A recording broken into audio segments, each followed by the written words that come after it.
ravie de vous retrouver. On se retrouve à l'étape de la veste au niveau de l'encolure de la veste Snap. Donc la veste Snap, elle a en fait un col montant à même, c'est-à-dire qu'il n'y a pas de col rapporté. C'est un col qui est déjà inclus et qui remonte déjà vers le cou. Et donc on a une parmenture que l'on a cousue par les épaules. Et ici que j'ai choisi de ganser de biais. On aurait très bien pu faire qu'un surfilage. Donc ça, vous faites comme vous voulez. Soit vous posez le biais, soit vous faites qu'un surfilage. Ensuite, à cette étape, on va commencer par tout simplement assembler endroit contre endroit notre parmenture avec le reste de la veste, l'empreinte de la veste. Donc l'endroit de la veste contre l'endroit de la parmenture.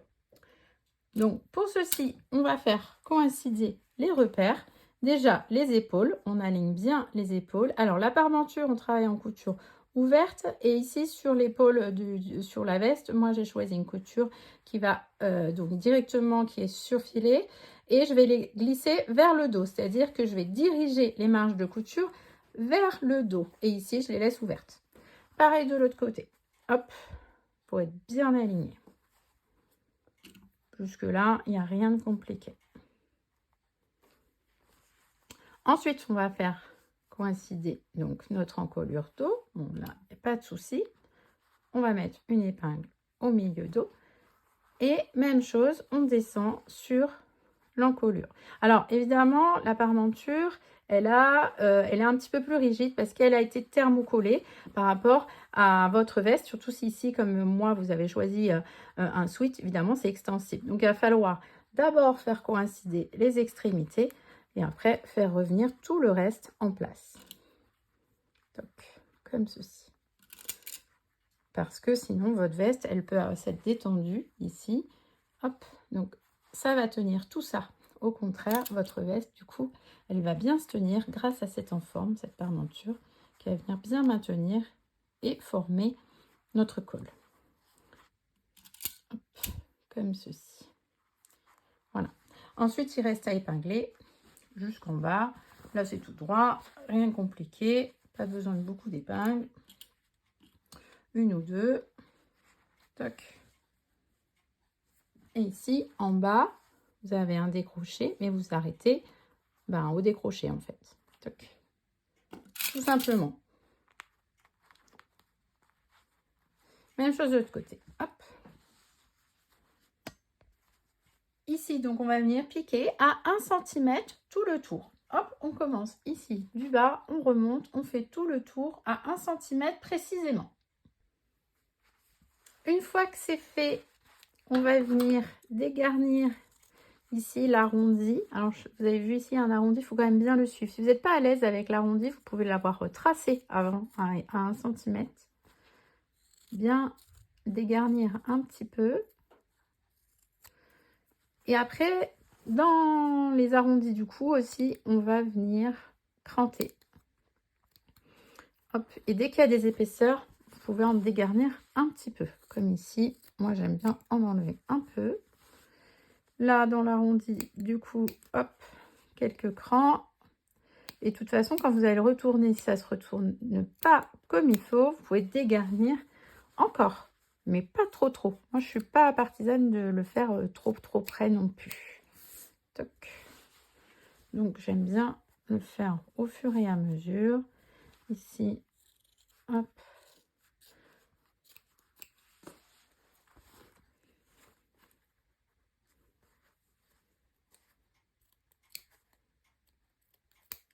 Mes ciseaux sont clairement fatigués. Hop.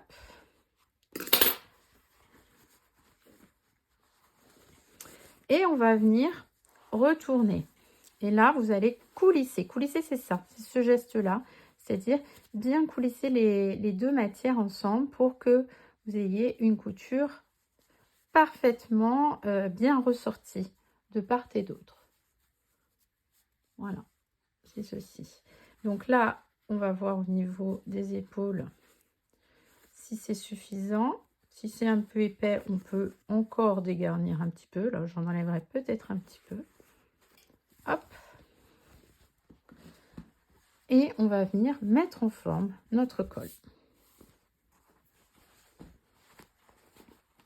Donc, on fait ça bien comme il faut. Et évidemment, on sort le fer à repasser. Sans fer à repasser, pas de couture. Hop. Voilà, on coulisse bien. On ressort bien les angles. Évitez d'utiliser des pointes de ciseaux. C'est comme ça qu'il vous arrive des malheurs. Je préfère utiliser une épingle et ressortir bien la couture. Voilà, ça me paraît pas trop mal, déjà rien qu'à la main. Et après, j'irai passer ça au fer à repasser avec pas mal de vapeur pour bien le mettre en forme. Hop. Essayez de regarder ce que ça donne. Jusque là, ça donne ça. Donc oui, effectivement, ça a besoin d'un tout petit peu de repassage avant le travail de surpiqûre qui va suivre. Alors, une fois que votre travail de repassage est fait, on va venir bien fixer avec quelques épingles notre parmenture pour pas qu'elle bouge pour notre surpiqûre. Hop, et c'est surtout ici, vous voyez là, que ça coïncide bien, soyez bien dans la continuité de la couture. Donc la couture, elle vient bien à l'épaule. Hop. Et pareil, et ici on continue.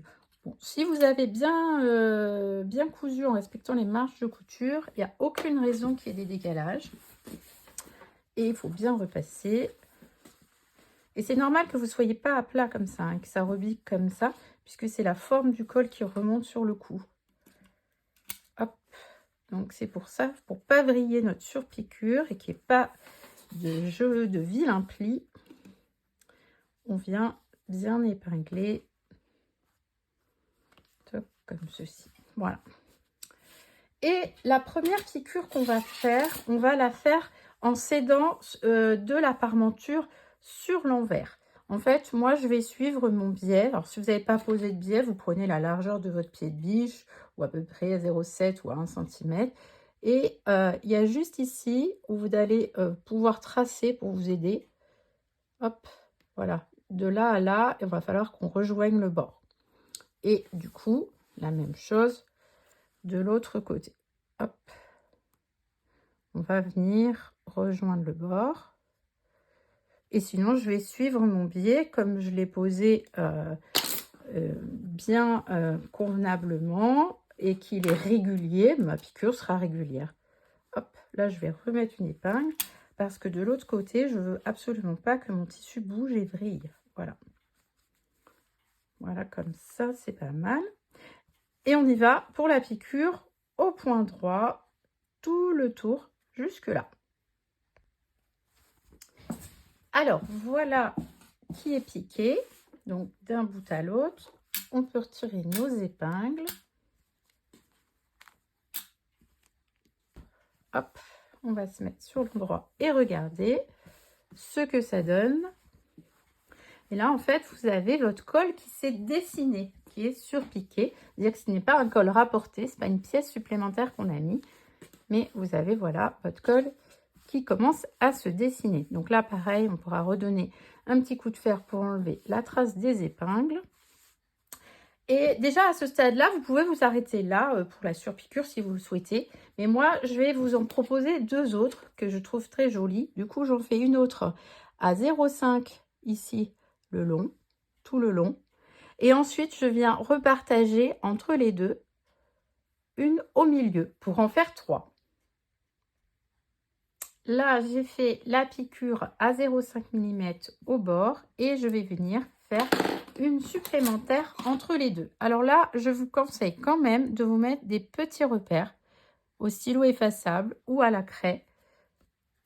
Hop, moi je fais juste des petits points. Ça permet de me guider et d'être précis. D'être précis sur voilà, votre couture.